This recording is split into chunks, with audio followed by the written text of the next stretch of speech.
Welcome to the Queendom, the entertaining ramblings of a single millennial female trying to figure out life. Baby, we talk about life, love, sex, and everything in between. What's up, what's popping, what's happening. Y'all, I am flustered because I chose a topic that is pushing me outside of my comfort zone. But before we get into the topic, I'm gonna let everybody introduce themselves. Kick it off for me, Sam. Hi, my name is Samantha Odoyale, and I am a formerly trained submissive, 12 years. I coach couples and singles on healthy BDSM with an inclusion of spirituality and healing. I'm also an Abarisha, and I practice Ifa and a spiritual healer. So I do talk about Black BDSM and spirituality, and I am exclusively talking to Black folks about it and people of color. I do not deviate away from that. I coach couples and singles. I'm happy to be here. Just in case y'all didn't know, she just no. It's your girl back at it again. It's your girl Chase C. Hayes. No matter how you say it, as long as that flavor stays in your mouth. I am a content creator and Irene, a very dear friend of mine, and we're gonna be in our fifis together. So there we go. That's what it is. Sir. She just says short and sweet, huh? I am Snook the Crook, also known as just Snook, Daddy the Kinky Chef. I am a Black business owner. I am a serving the country member. Do with that what you want. Um, I am a full-time father, and I'm just here for Black folks, and I love Black women. So I'm here to do what you need me to do. Yeah, don't. Anyway, those last two sentences can get somebody in trouble. Listen, somebody in trouble. Okay. Listen, Jesus, be offense. We gonna act accordingly today, whatever that may be. And as always, it's your girl Irene, the Passion Queen. Y'all know who I am, and y'all know what I do, baby. So we just gonna dive right into this thing. So this particular topic is about BDSM and mental health. And the reason why I decided to talk about this is because on this journey that I've had with BDSM over the last few years, just a lot of realizations about some connections to the things that I've been through, the way I view the world, stuff like that, and realizing the release that I'm able to receive via BDSM that helps me to stay in a sane state, is like, okay, maybe we need to talk about this, because I do realize that some people look at BDSM like, oh, something must be wrong with you. Like, why would you like doing this stuff? You know, the negative connotations when it comes to BDSM, but y'all missing out. It is so much fun. But it is though. It is. Listen, it is something wrong with us, and we love it. But go ahead. I'm sorry. Is it really something wrong with us, or is it something wrong with them because they don't step out they don't want to step out their comfort? They close-minded. Listen. I'm going to get into it, but it is something wrong with us, and we're going to get into it in this conversation. Well, go ahead. You started off. Now I want to know. Listen, right? Probably got another bottle in a second. So people always say something wrong with us, and because we like what we like, whether it be impact play, whether it be flogging, paddles, whether it be toys, overstimulation, whether it be the deeper things like knife play, and some of the other things. I don't know what I can and can't say on here. You can say whatever you want to say on here. Okay, cool. So things like knife play and water sports and restraints and that kind of thing. There is something wrong with us. The thing that's wrong with us is we like it. We like it because it ties into what we're here to talk about. It ties into those emotional things, right? Somewhere along the line, something happened. And it's just my own 2 cents. So something happened and it sparked something in your mind.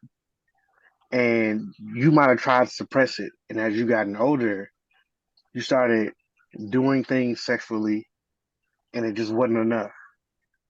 And those things got triggered, right? I have met an abundance of women, because that's what I deal with. I don't sexually deal with men.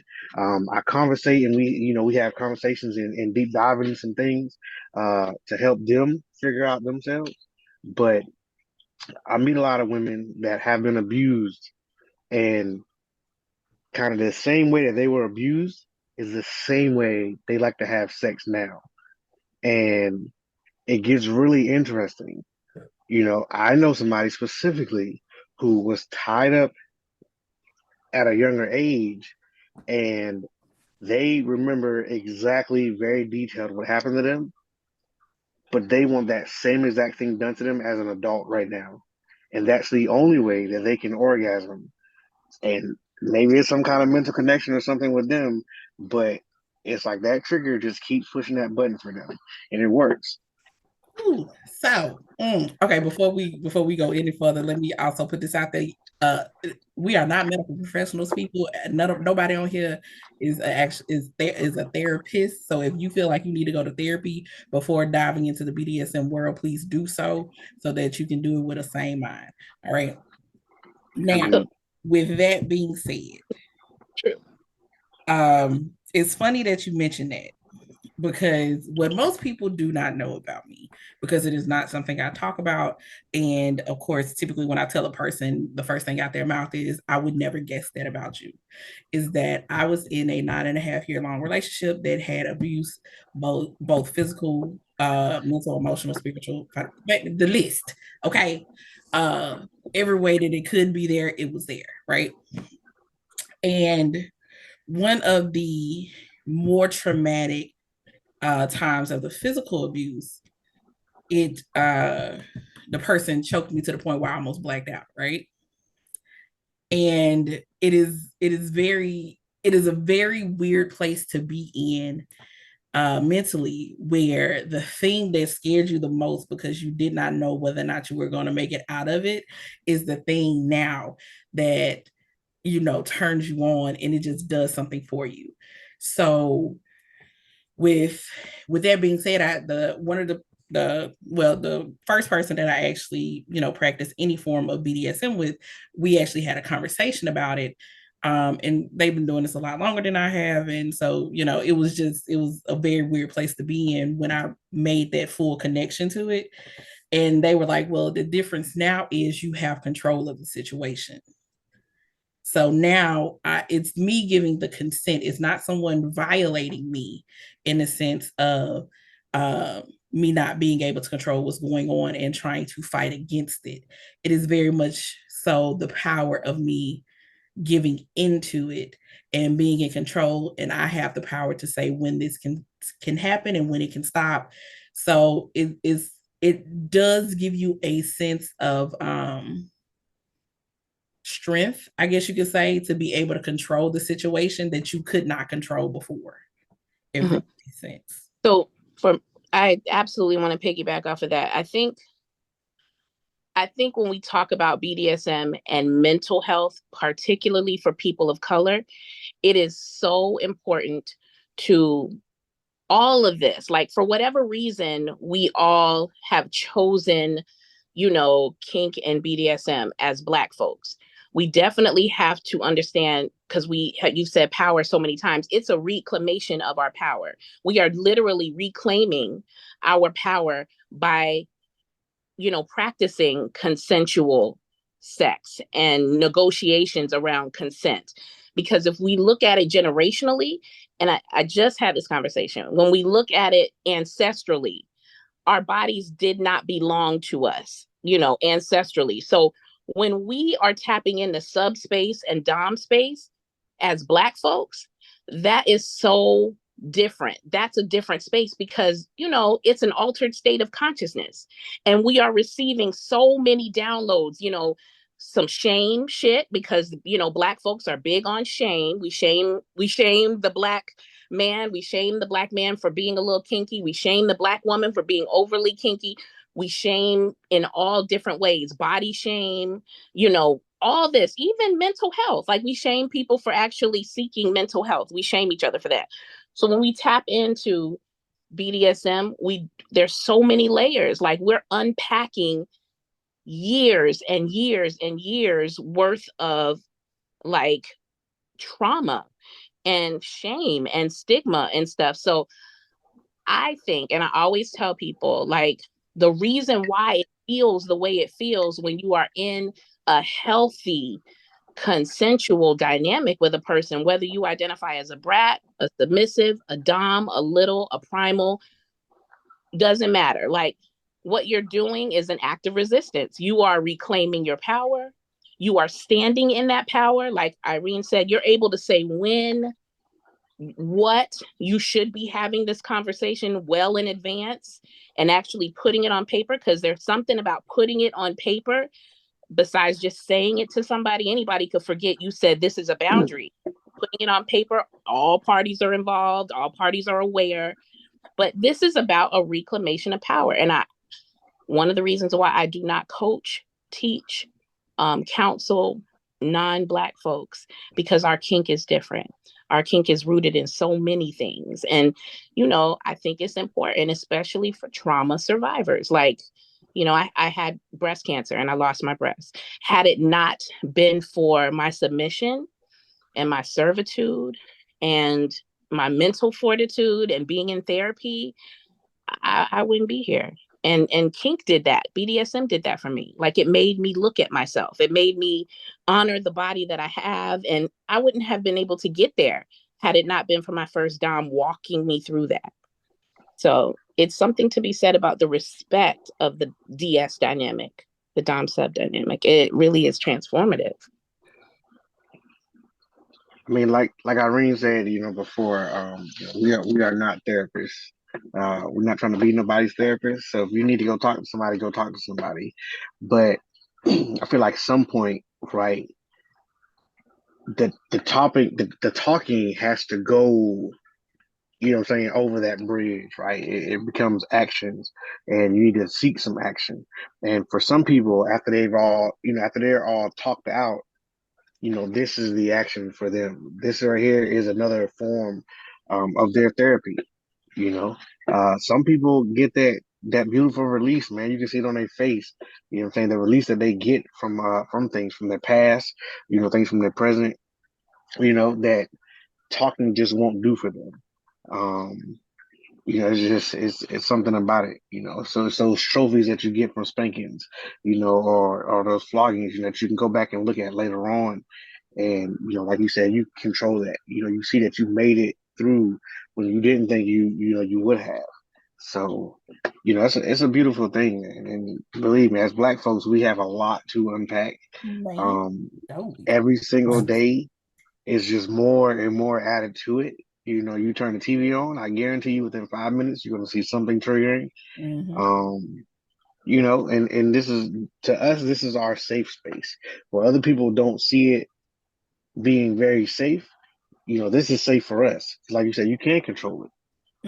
That safe word is a beautiful thing, so. Definitely is. And I think one of the things that I think sometimes people focus on the main verbiage of BDSM, bondage, discipline, sadomasochism, and then they hear different things like knife play or impact play. And instead of getting a better understanding of what it is, and not just looking at it on the surface level, they automatically go, nah, I'm not going to do that, And, the famous line, that ain't no Black folks stuff. Black folk don't do that, or whatever the case may be. But the amount of, and I think power and just, I think that word is probably going to be very big this particular episode. But even as a submissive, or being in a submissive state, the amount of power and control that you have in the situation is actually quite free, to be able to say yes, no, because I think a lot of people automatically hear dominance and then they hear submissive and they automatically assume that as a submissive, you literally have no power. And it's like, actually, that's not the case. You have no, I mean, realistically, and as a D type, realistically, we have no power. Mm-hmm. You know what I'm saying? Realistically, the submissive type holds that power. The S type holds that power because at any given moment I can be in mid swing. You know what I'm saying? And that safe word just stops everything. You know, your limits and your boundaries control everything. You know, so I'm just here. I'm just a conductor, right? To take you on the ride that you want to go on, and you know, all of that comes, like you said, you know, like Samantha said, um, it comes with the writing of your limits. It comes with, you know, putting things down so you can go back and keep looking and you can reassess those limits as you go on. You know, we're not in control as a D type. We're really just a conductor. You know, we're the train drivers. So I know my first Dom told me that we would not get into any dynamic. This was over 12 years ago. And he was like, there would be no dynamic unless you go to therapy. And then, you know, I'll pay for it, and there will be nothing. There will be nothing. And him and I talked about this now because we're friends, and, you know, we're actually very close friends. And that is something that is non-negotiable for any of my dynamics. If I am ever in a dynamic, if you do not center my mental health, it's an immediate no for me, because I cannot. It takes a lot to be of service to an individual. Shit, we can barely show up for ourselves sometimes. So to be someone submissive is not something you should take lightly. It's much more than just kneeling. And, you know, I kneel for me. Like, I'm just going to be, you know, furthering the conversation about the S type having the power. I kneel for me. I consider myself an altar and an offering, and I kneel for Samantha. So, you know, the plus is that I get to do it in front of a Black God. You know, like my Dom is God to me. So if you don't center me as the counterpart to your godliness, and that includes my mental health, my physical well-being, my emotional well-being, you know, my happiness, all of those things, I can't. But that also requires a level of openness and vulnerability on my part emotionally as a submissive.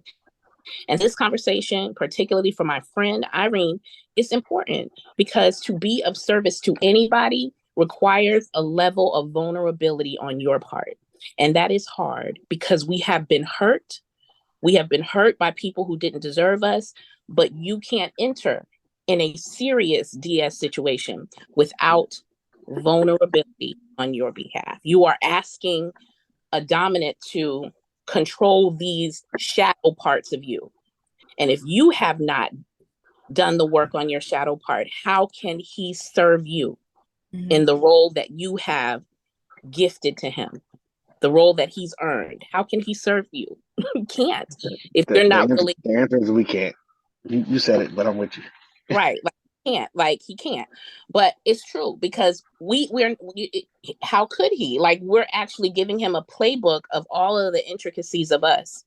And if you're not allowing him access to those uncomfortable parts, those parts that you push aside, those parts that you ignore and say, I'm gonna just get back to that later, I can't deal with it right now, he can't be of service to you. And that's a part of mental health. Mm-hmm. I think so. One thing about me, right? And I'll be upfront about this. I am extremely I'm well versed in making people feel extremely comfortable around me. To the point where if you were to honestly ask them how well they know me, they would have a feeling as if they knew me, but to be honest with you, it would not be a lot they could give you about me, right? Outside of some very surface level type shit. Um, and it's something I naturally do. It's not even necessarily uh a skill set that I purposely honed. It's just something that I've just been able to naturally do. And it has been honed as a defense mechanism, because one of the biggest things, and I think a lot of people can resonate with this, is typically, you know, when you share your emotions or you share or you're vulnerable with the wrong people, they will definitely use that shit against you. And it bites you in your ass, and it's a fight to not completely change who you are at your core because of it, right? So, um, is something that I've worked on, or it's something that I've learned how to do over the years. But one thing that I have recently realized is that it's something I cannot continue to do, especially with someone or people that I want or that I hold close to me, friends, or if I ever end up in a relationship again, I can't build a relationship off of somebody assuming that they know me, because I already know what this shit feels like and it sucks ass. Because all you do is sit there and look at the person and be like, you have absolutely no fucking clue about me. So therefore you don't even know how to love me properly, because you don't know shit. You don't understand me. Like, you just don't. Um, so that's one of the things that I recently had to come to terms with. But also in doing that, like, another thing that I recently realized, so words of affirmation is a top love language for me, right? And I'm very particular about how I talk to people as well as how people talk to me. You're not gonna be just running through here disrespecting me, talking to me all types of crazy, but now that damn degrading praise can't be, will trip a motherfucker up real goddamn quick. And it's such a funny thing.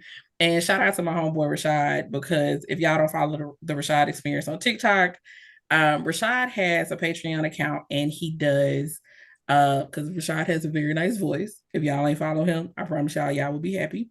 But I got a sneak peek at a video, at an audio that he did for his Patreon, where he was doing some degrading praise king. And one of the things that I thought was extremely impressive with it, or let me say appreciated about it, is, especially if you're opening this type of experience up to people who probably have never really fully experienced a praise kink or a degrading praise kink in the realms of BDSM, and really understanding what it is. When he ended the audio, he ended it by reaffirming that just because these things were said and just because it made you feel good, it does not mean that you are less than a person. It doesn't mean that you are not worthy of love and care and all of these things. And like, he really ended it like with the best aftercare that I think that you could possibly do in that type of situation. And I was like, you know what? Like, I never really thought about it, because the shit just happens and it works, and you just go about your business a lot of times. But I was like, I had to applaud him. I was like, look at you, friend. I see you. Yes, sir. Excuse me. I would like to say, from 18 to 36, I'm 36 right now, I have never heard of a person doing affirmations and then the aftercare for, you know what I'm saying, or the, dope. like you said, the degradation and then the aftercare. Like, never heard of him before. I don't know who this man is, but I'm not going to listen personally, because he ain't going to have me paying. Twitching in your Feel seat. it all in your feelings. You're not going to have me in my emotions. You know what I'm saying? It was, But let me tell that you, is something right there. But that's something. because listen, because we were having a conversation about some stuff, because Rashad actually shot the photos for the cover of my first book, and we just became really good friends. He has a couple of podcasts, so he does some really great stuff out there. But so we were talking about something, and he sent the audio over to me, and I was like, well, all right. And then the affirmations came in, and I was like, boy, listen, if I didn't know you, I would be like, you my friend. You listen, my friend. you my my friend. I'm going to take you on a roller coaster. You are my friend. That's the tension. You my friend. You my friend. Right. You my friend. I gotta remember who you are, because for a moment your girl almost tripped up, because baby, the way they be tripping in his comments, baby, you go through his comments, you just gotta walk No, over. but you know what though? But if it resonates with you, then maybe that's something you need. You know what I'm saying? Like you said, if it's on the Patreon, then you can go purchase it and you can listen to that when you need to. You know what I'm saying? It's not the fact that you need to go reach out and physically touch him, but that's something you need and you have to get it from somewhere. Like Exactly. I said, this is people's therapy sometimes. This is people's, how they help, their mental health and what they going through. Right. And that does something for you that you need to be done. All right. So technical difficulties averted. All right, let's get back to it. Um, dang it, now I forgot where we were. uh, where were we, y'all? Anybody. I'll just say this. I'll say when it comes to the of the S's of M's, I find it interesting that a lot of people, how we were speaking about before, and Snook brought up, like, there are some things that were triggering some people's lives that now it kind of brings them comfort, or even if it wasn't a trauma or something, it just brings them comfort. Whereas, and a lot of people don't realize this until their adulthood. And for me, like, I knew it's like not weird, but it's like a little creepy. Like, I was a freaky little horny fuck when I was a kid. And I don't know what that, like, I don't know what that entails or what that details, but like, I was 5 years old, like, knowing that, having dreams of having like an aggressive dude. Like, it's weird. It's weird as hell. Like, it's just like one of those things, like you don't, because at that time you don't know what this means. Like, like you're thinking about like the little boy you got a crush on or whatever, and him like yoking you up and just kind of like having fun. Now, I've never been around abuse, never been abused, never, like, it's never been even in my eyesight as like television or nothing like that, besides like Celebrity Deathmatch or something, or something like that. But like nothing on the terms of like having that in my life would have been like an influence.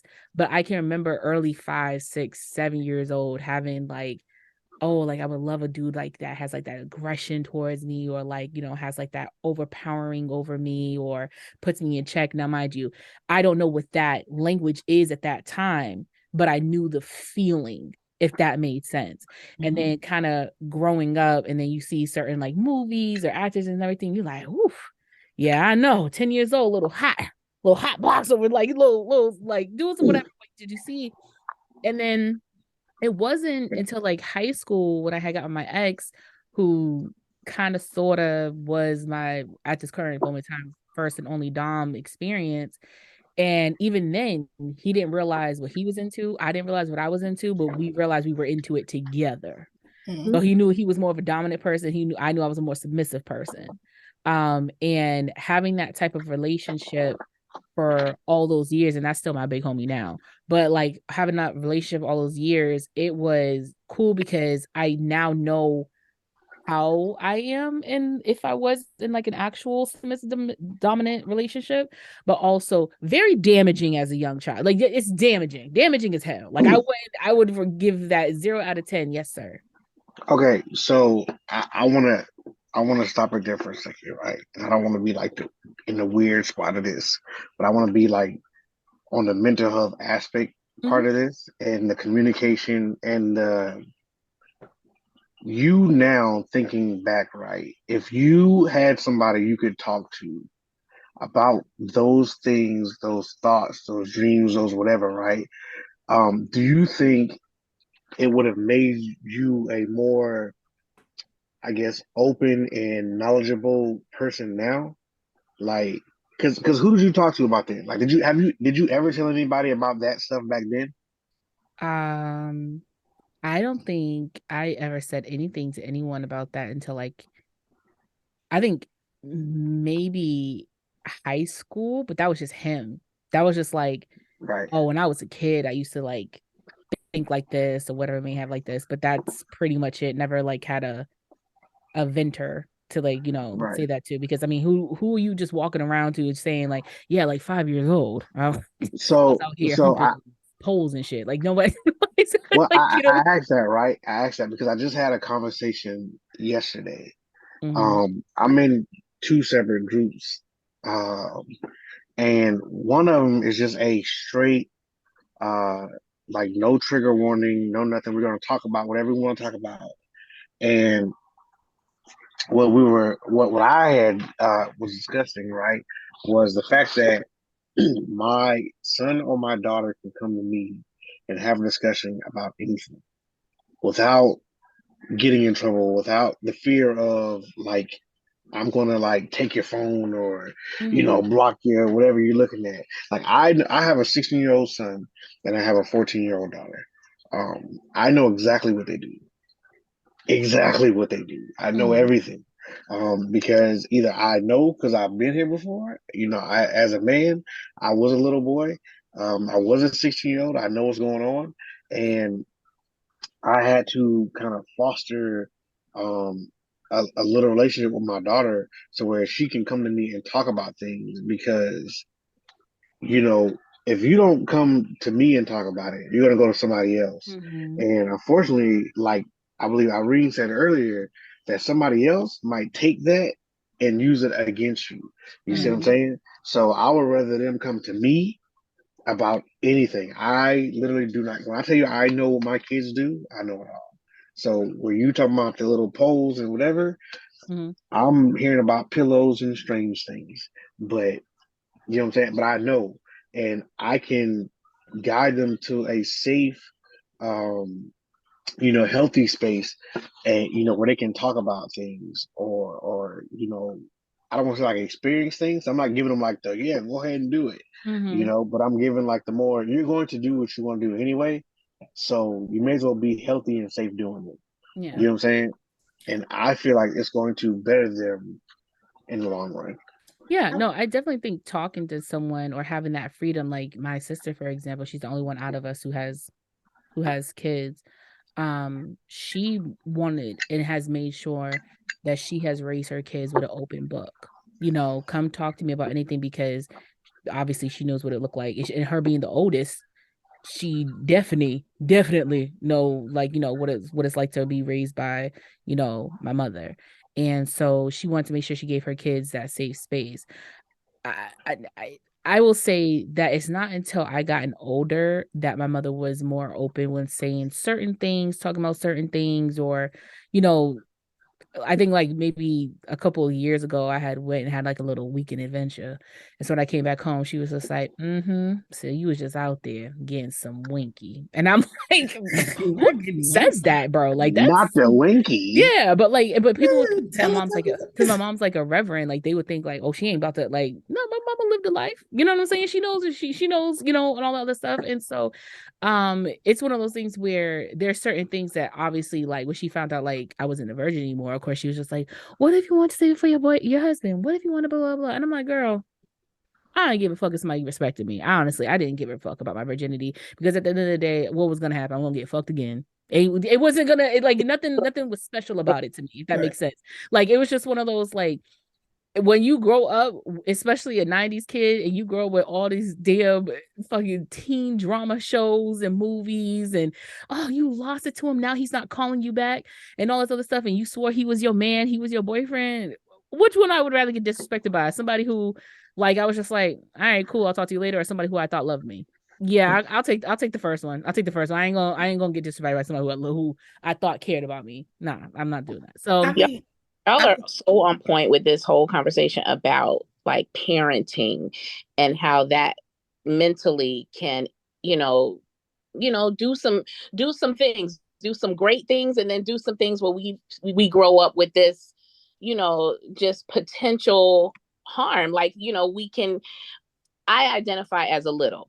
So, not really necessarily a little, but a middle. And so in the BDSM, Black BDSM community, they always ask me every single seminar. They're like, I talk about DDLG relationships, like daddy, dom, little girl. And they're like, to is it clarify. because you didn't have a great dad and a relationship with your father that you like to regress to being a little or a middle? It is that's the on contrary. Like I had an amazing father. Like he was affirming. I could go to my daddy. He was a Marine for 23 years, a sergeant in the Marines. He was hard as hell, but when he got around me, he was as soft as ice cream.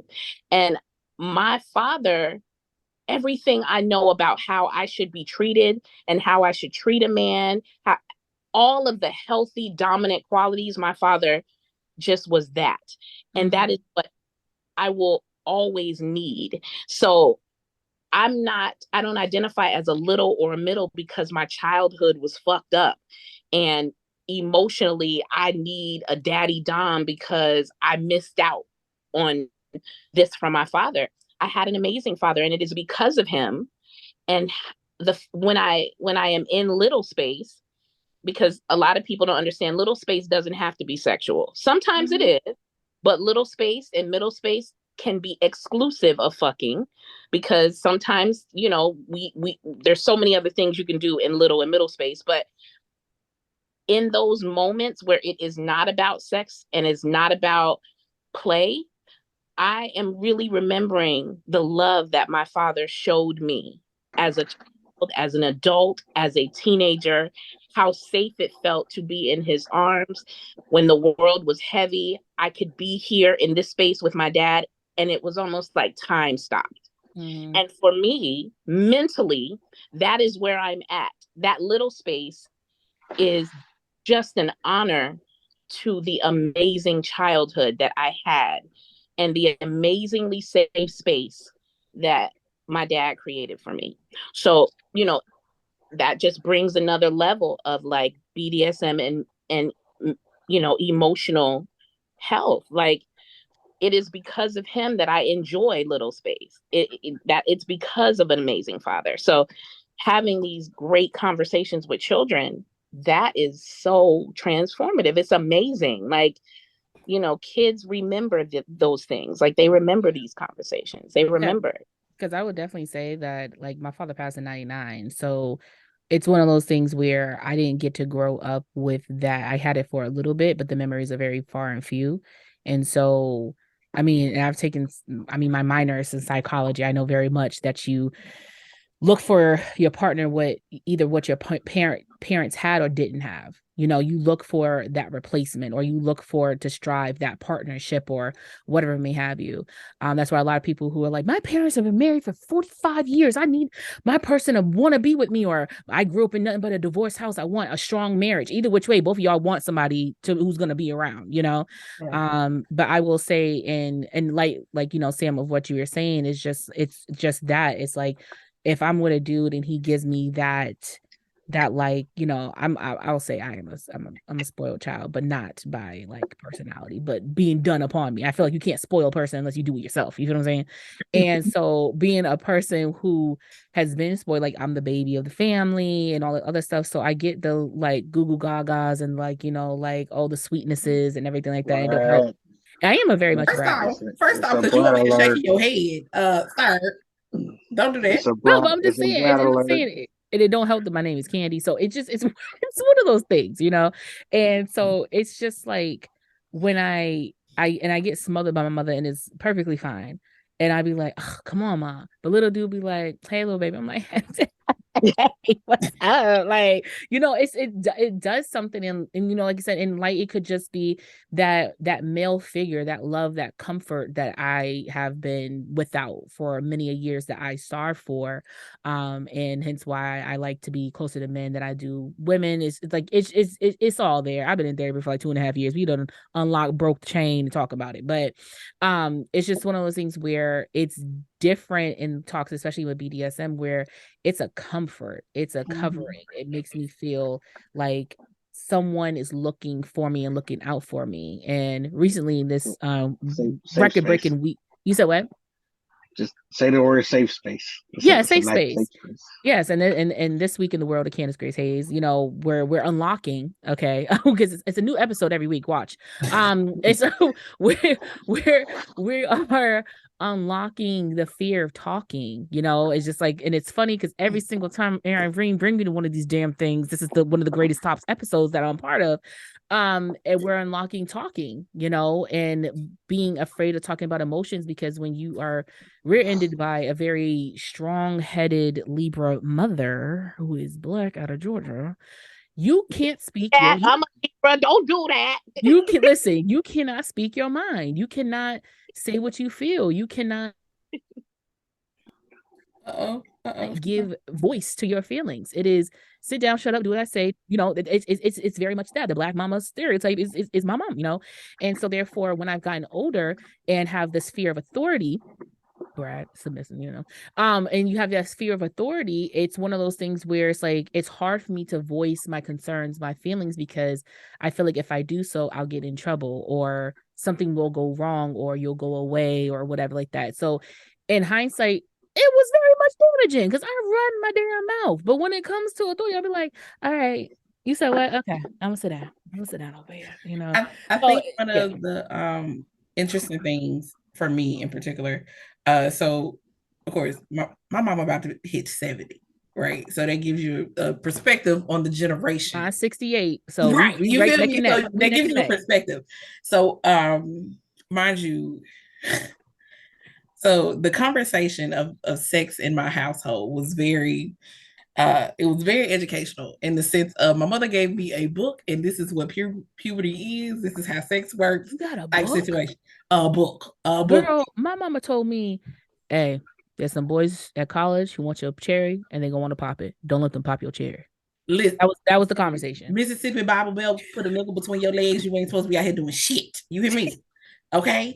But luckily my mother, she was still very much in that Bible Belt, that old school mentality. Because baby, what you won't catch is my grandmother talking about anything sexual. Okay, but recently my mother and I actually had a conversation because, mind you, I've been doing sexual health education for over 12 years, and when I first started, I'm sorry, over 13 years now. Just stop right Come there. on, money.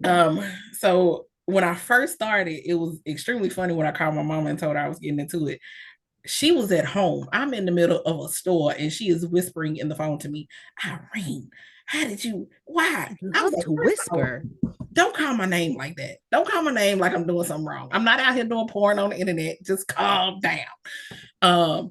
But recently we had a conversation because it's not, I wish our conversations were a little bit more in depth, but I do understand what the relationship is and the era my mother grew up in and all that kind of stuff, right? But I was expressing to her that one of my goals, if I, have kids in the future, especially if I have a daughter, is I want my daughter to be able to come and sit down with me and have those open and honest discussions. Because, it was a very young age when I started feeling the things, and you got all these different energies rolling through you, and baby grew up in the era of real sex, and you seeing all this shit. Oh man, let me tell you something. The first time I saw anybody playing around with some goddamn latex and the damn body suits and shit, it was on real sex. And when I say I was glued to that goddamn, I almost got caught. You hear me? I almost didn't push the back button quick enough because I was deep off in there trying to figure out what the hell was going on. You had to have the last button ready. You had to have the last button ready. You had to have it ready. She over here watching Channel 77, y'all. Listen, back in the day, watching Channel 77. Listen, let me tell you. But that's one of the biggest things that I hope for. And I try to have my oldest niece, that's like my first child. As she was coming up and she started getting older, I made sure that she understood that if she had questions about any goddamn thing, baby, if you don't come talk, if you don't want to talk to your mama, that's fine. Come talk to Yankee. Come talk to me. And all my nieces know this, and two of them will call me religiously, honey. I don't care what it is; they will call me religiously. Cause you Irene the Passion Queen. Well, they don't know Irene the Passion Queen. They know TT. I got to see. That's the thing, though, right? Is you think they don't know that, but the fact that they come to you and ask you things and they're comfortable with you, right. They know. They just don't know the name for it. They don't. Right. They don't know the name for it. They don't need to mind your damn business. Stay over there. But they know that they can come and have those conversations with me. Even my ex's daughter, we still have a really good relationship because I made sure that she understood. Look, I don't give a damn what's going on. I don't give a damn how uncomfortable it may be. I need you to come talk to me about this shit because, baby, if you run out here in these streets and let some fool or one of your little dumbass friends tell you, I remember being in high school and this girl being like, I thought you couldn't get pregnant if you did it sideways. Bitch, what? This was right after she had a baby, mind you. So you get dumbass shit like that. Yeah, no, that ain't. Double homicide. Girl. You feel me? But like, I think it is so important, and I think that's one of the coolest things about our generation is that you're seeing this change in conversations with the next generation about things like sex and mental health and all that kind of stuff. Now, I have begged the question because as a sexual health educator, I've had ladies come and purchase products for their daughters from me. Now, baby, that's your choice. You do what you do. I can't sell to your child, but you are very much the parent. And if you want to come buy a vibrator for your daughter because you would rather her learn her body and understand her orgasm than be running out here. Okay, I'm gonna give you two things. So we're gonna get back to what you just said, but before that, right? Um, us growing up and kids these days growing up, this little thing that we on right now. Baby. See, we didn't necessarily have this. Exactly. So either we gonna talk to them and tell them about it, or they gonna get on here and they're gonna find out for themselves.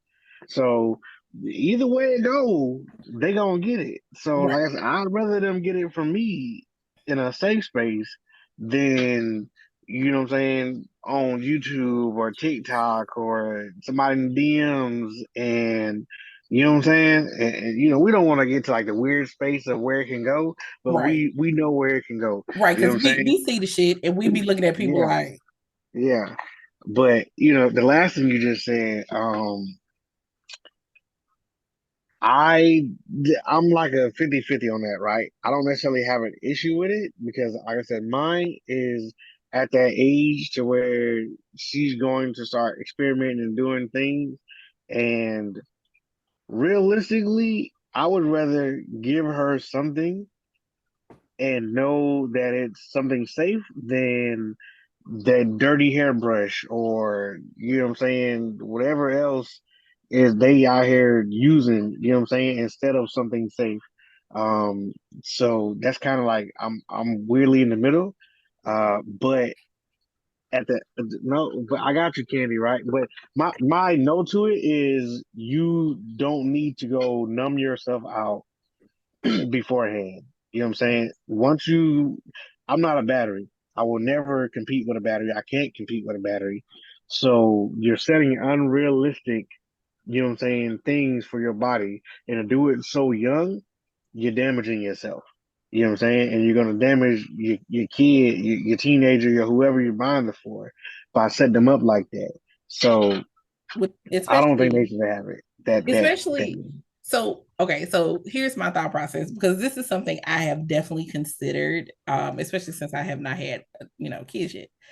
I would be for it, but only after an in-depth conversation with especially my daughter, only after an in-depth conversation with her. And the reason being is because I don't want her to have unrealistic expectations thinking that a male partner or even a female partner, however she decides to swing, you know what I'm saying, is going to meet the expectations of what a motorized product would do.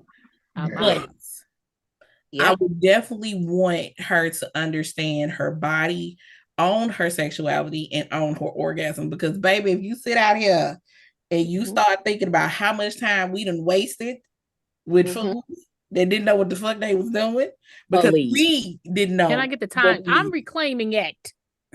Listen. That's the truth. And kids are already overly stimulated as is. Like these generation of children, my son is 24. And I've raised him by myself as a single mom forever. And he is 24 years old. And they have the overstimulation of a black boy with these games and these everything. And I've watched him progressively. It just started getting worse. And I would just be like, damn it. So trust me, they already jacking off in socks and overdoing it. And they're not using socks, but my son, again, I'm older, I'm an older woman. So, I've said he's 24. So I was looking at him like I'm 44. Like I'll be 44 this year. So, I was like, she look good, don't she? I know. Look at that skin. That is called drinking water and minding your business. Okay. That is what that is called. Listen. With some Vaseline on the side. Drinking water and minding your business. That's what it is. Vaseline on the side. Yeah, because goddamn it. I say yes. I agree with it. I do agree. But I also understand, the overstimulation of the sex toys, even as an adult. Like I have to calm my ass down a little bit now that I'm not own am not in a dynamic. I'm not on. So, we deal with other toys. Like we deal with toys that don't overstimulate certain things. But I get it. I agree. I agree with that.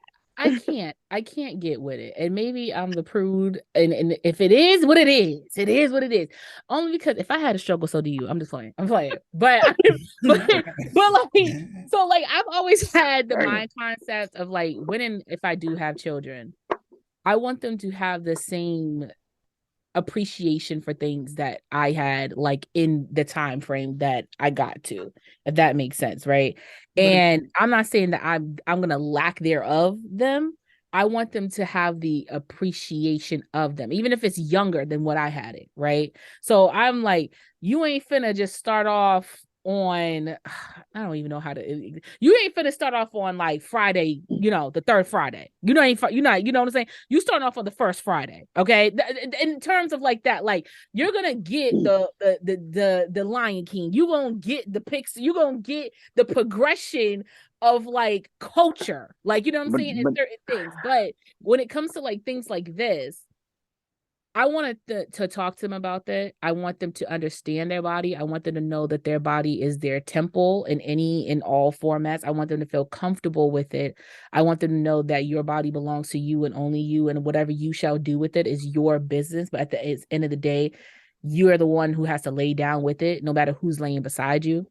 You know what I'm saying? I want them to have that understanding. But just as we've all said, I don't want them to have that overstimulation, even mentally. I don't want them to have that like horn drive. I mean, you're a teenager, you're gonna go through puberty. Like it's there. We all did it. It's not like something, but I felt like majority of us, if all of us didn't have the outlet at home to talk about it, so we had the dick competitions at school. Oh, well, me and Peter were behind the bleachers and we did da da da da. Oh, well, me and Stephanie did. Yeah. You know what I'm saying? And you're hearing these people do all this other stuff. And if you're not doing it, or you're just kind of shocked that they're doing it, like, you know what I'm saying? You're shocked by this.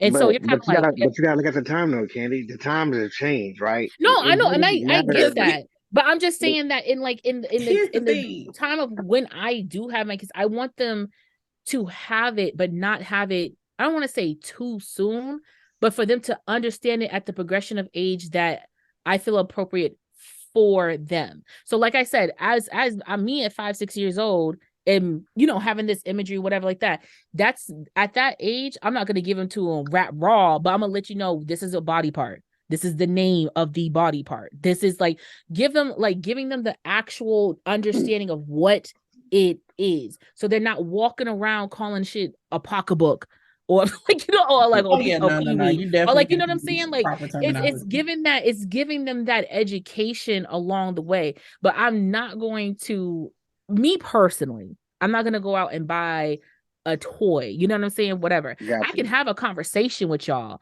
and we gonna talk. Like I'm gonna know what's going on. You just started taking longer showers for no reason.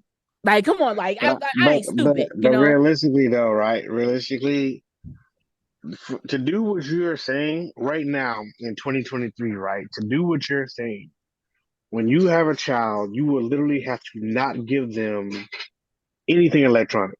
No phone, no laptop. You gotta I want them to have homeschool all them. that, but I No, want them to have the understanding from home but first, like I before got you. internet But what gets I'm them. saying You know is, what I'm saying? but the internet's gonna get them. Yeah, it's gonna get them, but I want them to know it from me first. Everybody you know right now, right? That has had a child last year. Their child right now, guarantee you, knows how to get on a phone, a tablet, or something, Yeah, and go right to YouTube and type in stuff. Like everything everywhere has sex in it. Everything everywhere has straight, gay, bi, every single thing in it. Like everything on TV is so saturated. So to avoid that, you're literally going to have to lock them in the house. I'm not trying to avoid it. I want it to be educational. I don't want it to be like, I feel like we learned a lot from certain shows growing up, whether they were like blatant or messaging, like, behind the scenes. I feel like that's how we learned a lot of stuff. I want them to have that, but also have me as the source of that. I don't want them to have to look out elsewhere. In the So you perfect want it world, congruent. in a You perfect wanted world, to you want to be able because here, okay, this is what I'm hearing. mhm, You can correct me if I'm wrong. So you're not so you acknowledge the fact that you can't necessarily block them without basically completely sheltering the child. You can't mhm, block them from the outside world because it's going to happen. And but you want them to be able to know that at the same time of seeing this shit and being able to, they're taking all this stuff in from the outside world, that they can come home and be like, okay, so this is what yeah, I ma, this I about. seen this. Okay. Somebody talked to me about this at school. What's going on here? And I'm like, Right. all right, let's sit down. Let's talk about it. Let's have a discussion. We talked about it when you were younger, but you probably don't remember. Let me give it to you in like more detail. Let's let's speak about it. And So I especially in think the the I think mhm. the better way to reword that is you want them to have experiences versus what I'm saying, it just being like plastered in their Plaster, face yeah. and overstimulated. So Yeah. you rather have them have experiences. I get that. I get that. Yeah, I definitely get that. because I like for me right now as an adult in my at 30 years old, my 12-year record of sex has not been the greatest. I've had my little moments. I've had my little moments of like, wow, this was some crazy Y'all shit. ain't never caught none of her stories. Okay, it's Baby. been bad. It's been down bad. Okay, She but listen. but I've had some little good moments. But just now at 30, I'm learning. I'm not saying that I'm just learning my body, but I'm learning what I need to do to prepare myself to have a great experience with a person that I would like to have that experience with. And I think for a long time, personally, that and I say it because I know it, I was using sex as love and affection. So if I needed love and affection, Black, BLK, POF, Bumble, what's up? How you doing? You know what I'm saying? And before that, I wasn't using them. But I mean, they liked it. But anyway, but it's one of those things where where I was using that as my love and affection. You know what I'm saying? Because I'm like, you're touching my body, you're kissing on my body. I feel loved in this moment because you deep in these guts and we having a passionate moment, not realizing that this passionate moment is just getting digged down. There's no intimacy. There's no intimacy. That's where I've learned there's a separation from intimacy and sex. You know what I'm saying? You can have sex without intimacy, and that sucks. You But shouldn't, but I mean, if that's but your thing. would you still equate your love language to being physical touch though? Oh, my physical touch, my physical touch, my love language, my top three is physical touch, quality time, and words of affirmation. No. What's the number one? I want the number one. What's at the top? Like what's the one thing you gotta have? It used to be physical touch. It is words of affirmation now. And this is after just learning. This is me figuring myself out and learning this. And at the age of 30, me realizing like, a bitch like to get ate out. You know what I'm saying? And I feel like whenever I get to the point of like, I'm about to come, it's just like, it just don't do. It don't hit. It don't slap. And so in order to educate my body more, I went out and bought me one of those stupid ass little flicker tongue toys because to me, what I'm going to do is physically and mentally connect my body. So instead of just having like a satisfier or like one of those the pulsators or just a vibrator on there, it's just me having something that flicks, just giving the motion, making my clitoris like have that feeling down there. Also watching cunnilingus porn while I'm doing it. So my mind is connecting sound, noise, motion, and body and physical touch. So in doing so, my body's like, next time I get it with who I want to get it with, my body's gonna be like, oh, bitch, I know this one. This one about to hit off right here. So I'm learning that now. You know what I'm saying? And so I feel like it's great to have these educational purposes on yourself to figure out. And that's why I don't like when people go, I could never have a toy in the bedroom, blah, blah, blah. Bitch, a toy will teach you something. Okay. It make you learn you something. So I mean, even not only just a toy, just understanding your body. I remember like one of the very first episodes we talked about like erotic photo or boudoir photos or whatever. And I remember telling y'all that you remember I did the whole little photo shoot for myself when I first became single because now I have to see myself where I am currently. to be able to get past where I'm at so I can get to where I'm trying to be.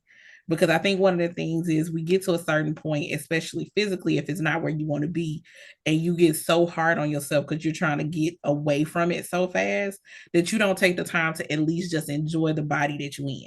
And look, baby, we's a plush pal, and that's just where we at right now. And it's fine. And I'm good with that. You know what I'm saying? It ain't never stopped nothing, not a goddamn thing. So, you know, being able to love on your body and know your body and know the things that feel good to your body where at whatever point you are, whatever size you are, it does. I feel like it helps to change the mentality around it, because I think for a lot of women we be so deep off in our heads about how our bodies look, especially in the bedroom, that's where a lot of women can't get that amazing orgasm that they truly looking for. And it was one of my favorite things to talk to my clients about. Be like, bro, you gotta get out your head. Once you get out your head, because a lot of times the shit that we thinking about, I promise you, your partner ain't studying that shit. They don't give a damn about how that roll look. They don't give a damn about you what. gotta shake your head like that, Snook. You ain't gotta do it like that. That's why I say get you a pleasure dom. Get you a pleasure dom. At the end of the day, a pleasure dom will change your life about the, you know, and also mental health. Like, again, giving yourself the space to have, you know, a mental health provider, but get your ass a damn pleasure dom, because when I lost my breast, and I associate my body with my femininity, I identify as fine feminine energy. And losing my breast was devastating, y'all. Like, I felt like a science project. I didn't want to look. I lost both breasts. And I'm like, my breasts were always big. And that was how that's how I fed my son. It's how I identified. And so to take that away from me, I didn't want anybody to look at me. I was like, oh, damn this. I can never be in a relationship, you know, a sexual relationship with any dom, any woman, because they're going to want to suck on breasts that I don't have. And so this was before I had reconstruction, though. And I will never forget, it was through a pleasure dom and praise kink and, like, you know, emotional BDSM, like spiritual BDSM, and that dynamic that made me actually see myself. Wasn't nobody paying not a goddamn, especially now. Like, I think I have the prettiest titties on the planet, and I still have issues looking at them because of the scars. And a real person. I have met Sam in person, baby. They them things I cannot stand Snook. I was like, I told my plastic surgeon, I want porn titties. Like, if you're gonna put me back together with some porn titties that someone can nut on, and then, you know, that's my nickname. That's what I wanted, and that's what I got. But a real pleasure dom ain't gonna give a damn about no rolls. They ain't gonna care about no damn. I think what it really is, though, like, honestly, I get that, but I think you have to get what's for you, right? You have to get who wants you for you. You know, me and my older brother, we only a year apart, but so I don't necessarily like have a type. I just, as long as you black, I'm with it. Like, I love black women. So I'm gonna if I connect with you and we good, then I'm good to go. You know what I'm saying? It's gonna work either way. Please. But listen, I'm just saying it's gonna work either way, right? But it's the error pointing for me, y'all. If you're listening audibly, it's the error pointing down for me. Yeah, my bad. So my older brother, he loves bigger women. You know what I'm saying? He loves I don't even want to call it big girls, BBWs, you know what I'm saying, plus size, all that. You know what I'm saying? You know what I'm saying? Hey, he got his thing, right? You gotta be two something to do something.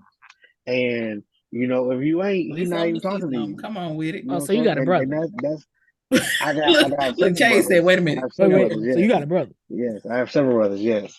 Oh, you got several. You know, I have several brothers, yes. There's multiple choice answers here. This is absolutely. You should have told her that. You should have told her. But that's his thing, you know what I'm saying? And that's what he likes. And you know, granted he be on a slimmer side of things sometimes, but he really likes what he likes. But going back to my point, right, is you have to get somebody who wants you for you. You know what I'm saying? Like you said, doesn't nobody care about them damn roles. Hey, when Ryan's was back and popping, motherfuckers was eating This them fool goddamn rolls. said We were when putting butter on Ryan them goddamn rolls. You know popping. what I'm saying? When Shoney's was Shoneying, you know what I'm saying? Now you take your ass to Golden Corral, ain't no rolls up there because they just buttered and ate. Somebody gonna lick the Because butter off baby, the what I rolls. can tell you is it ain't a time They gonna do what they want to do. Let that wine do the wine, like Irene. Let I'm that just wine saying. wine. I'm just saying. It's not gonna stop nothing. You know what I'm saying? So, like you just said, you in your head about it. But that comes with self-esteem. That comes with self-love. That comes with the mental health and working on yourself and getting to a point to where you're like, you know what? Cool. Somebody gonna love me for me, but at the end of the day, I gotta love me for me. And as long as Yeah. you love you for you, you know what I'm saying? It makes it so much. Yeah, let me listen. Hey, let me get right here real quick. Oh my Listen, God. Now you took the camera. I'm right. scared. listen. It's Oh almost like the Lord. face Listen. He grab. close to this Like, wait a camera, Let me y'all. He is let close. me let me get right here real quick. Y'all do not understand how beautiful it is to love a woman that loves herself. You know what I'm saying? Like when you let all that extra shit from the past go and you just live in what you got right now and you not worried about what people are talking about or saying to you and you just living in your happiness right now, like you don't even understand how beautiful it is. Like, okay. No, I will say he grabbed the face. I've had like a guy literally, I think we were on the phone. Yeah, we were on the phone. We were on FaceTime and I had just got the shower. He was like, "Oh, all right, cool. Can you set the camera up for me and just like stand there?" And I'm like, stand where? What we stand at? What we looking at right here, real quick? And he's like, I just want you to stand there naked and I just want to look. I don't need you to do nothing. I don't need you to pose. I don't do nothing. I just want to appreciate what your body look like. And I'm like, why I gotta do that for? Do you know how awkward that shit is? I can't even. That is awkward.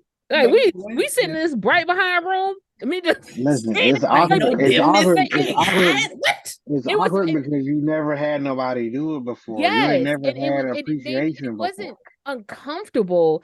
It was just kind of like, why? Like it was one of those. Like I don't get it.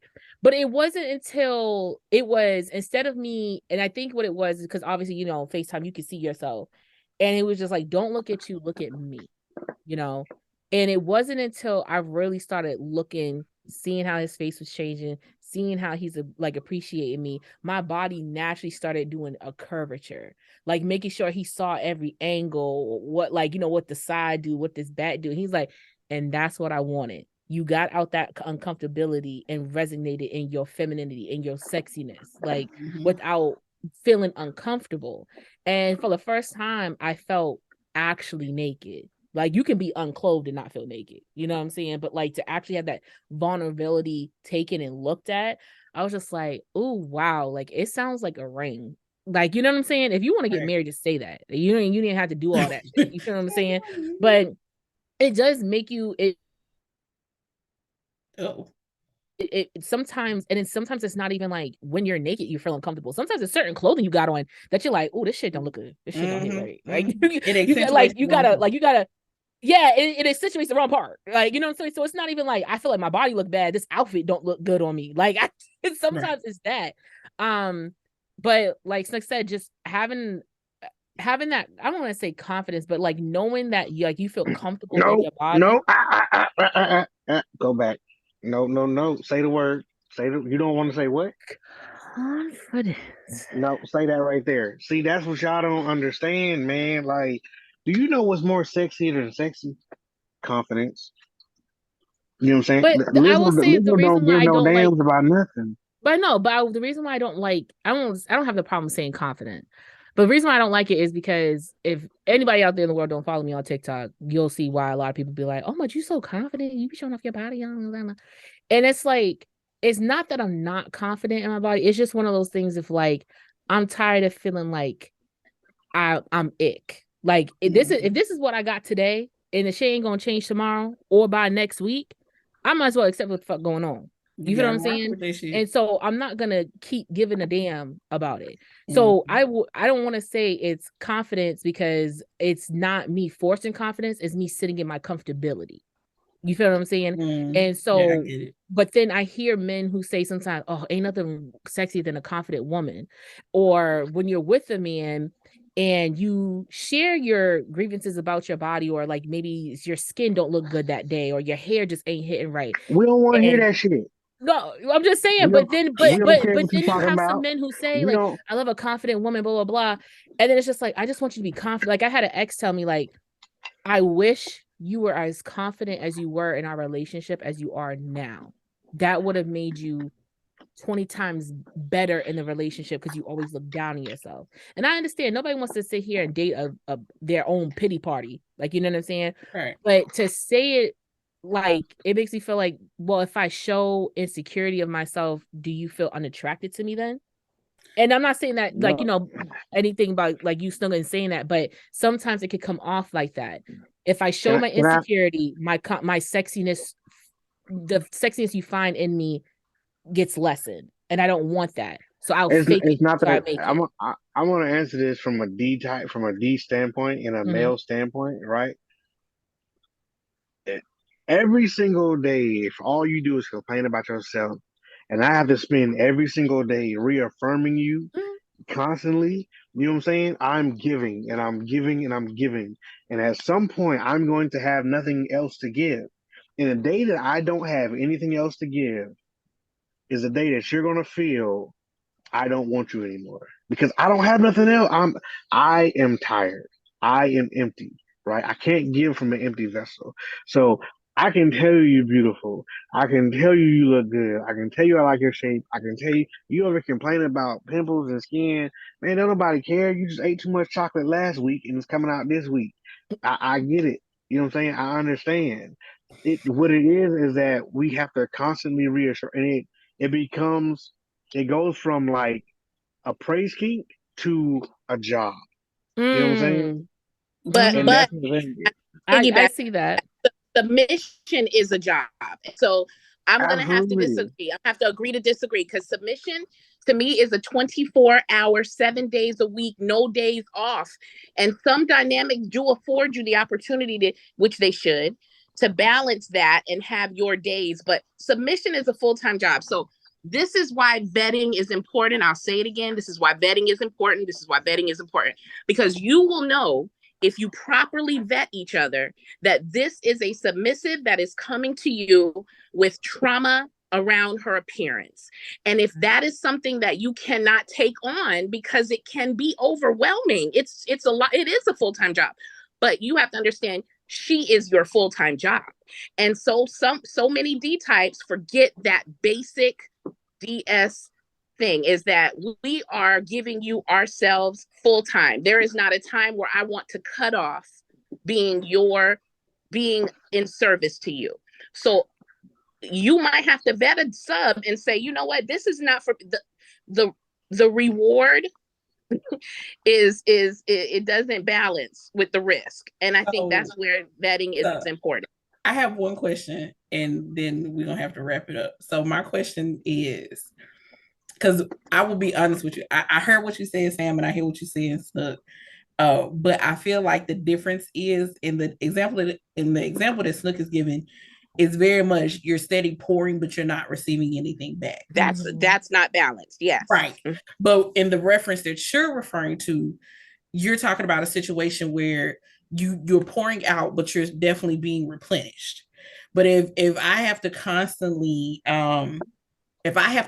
pour into you for you to even have a smidgen of belief in yourself, but yes, I'm not being able, like, I don't get a rest in that moment. And of course I can, like, when you said it like that, it was like, yeah, but some people do not need a dom. Some people need a therapist, you know, like that's right. why Definitely. Mental. They don't need to be your submissive. Tie it all back together. At the end of the day, y'all better take y'all ass to therapy, because listen, period. Don't get me wrong. And I think, okay, so we definitely gonna have to come back to this though, because this was a really good show. But I think one of the things at the end of the day, I think everybody on here agrees with it, that if you know that you have different issues, you definitely need to seek therapy, especially before you decide to go into any type of dom sub relationship at any level. Any type of relationship, period. Period. Period. Facts. Very much facts. But being able to understand yourself, and I'm a goddamn testament to this shit, because I go to therapy off and on. I have to stop when I get to the point where I realize I can run a circle around my therapist and I can bullshit you to the point where you ain't asking me the real questions. Then I end up just stopping and I gotta find somebody else. I need a therapist. But have you bullshitted them or have you bullshitted yourself? Nah, dead ass, I bullshitted her. I did. It was terrible. It was terrible. I need a therapist who is literally gonna be like, bitch, shut the fuck up. Why are you lying? Like, I need that. Oh, like you was lying to them, or you just were like not in it anymore. No, it not even just, I wasn't necessarily lying. I was masking. And she couldn't see past the masking. But that's the thing, though. Like I said, are you lying to them or are you really lying to yourself? You put the mask on. In your business. You playing the part. You know what I'm saying? So it's one of those things to where it's like, I get it, cool. You playing them, and you feel like you need somebody to see through that mask, but maybe you just need to stop wearing the mask. Because listen, Irene, I would tell you, I be trying. I don't want to say I be trying, but when I'm with a therapist and I be like, yeah, I'm good, blah blah blah. She's like, yeah, but you're not. Like I see your face, but behind the eyes, I need that. You is not good. Right. Your soul ain't good. I be like, don't do me. But see, that's what I need. Don't do that. I ain't gonna hold you. I know me, and that's what I need. Because if you don't give that to me, baby, I will sit up here and kiki your ass until that hour's up. I will. Listen, I love my old white woman. I mean, but that's the thing, though, right? Is let's say you're paying for that session. Guess what? You want to keep sitting here and lying to yourself? I'm gonna let you keep, because I'm gonna keep collecting this check. So once again, that's all they gotta do. They also all they do. They say that we can do this all day. I'm getting paid regardless. 100%. But I need somebody who gonna be like, you want to keep playing? Okay, cool.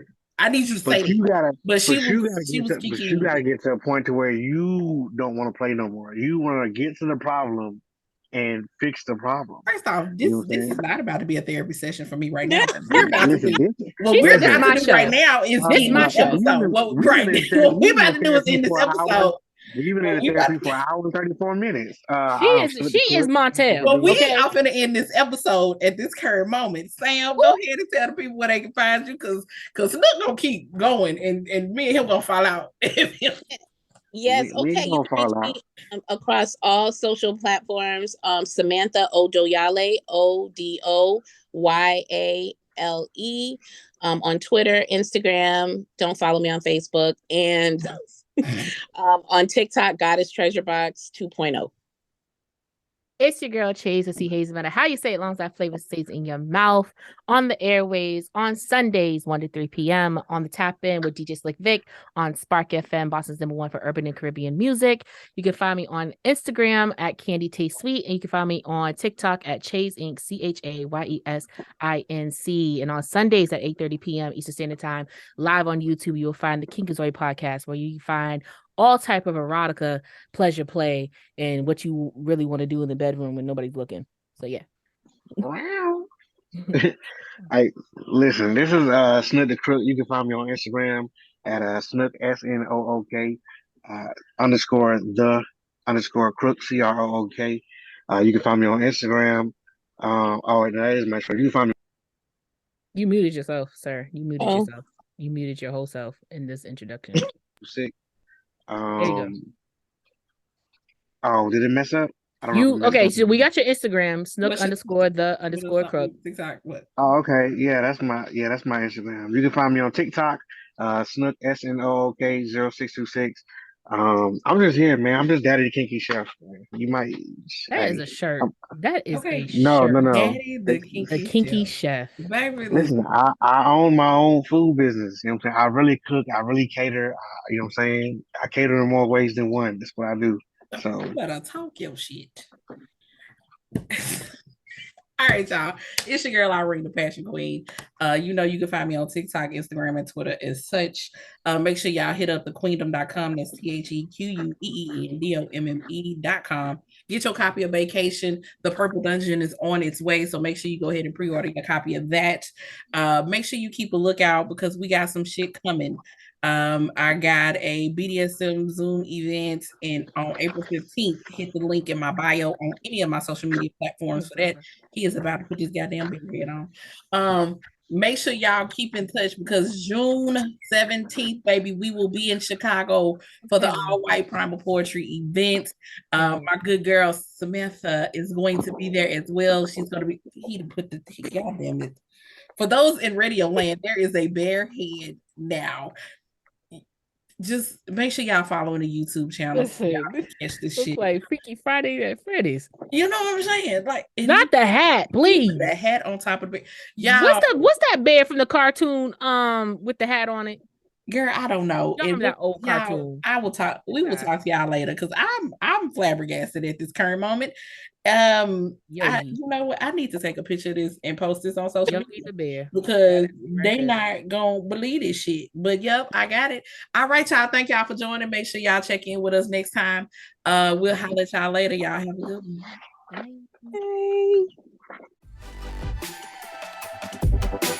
Bye.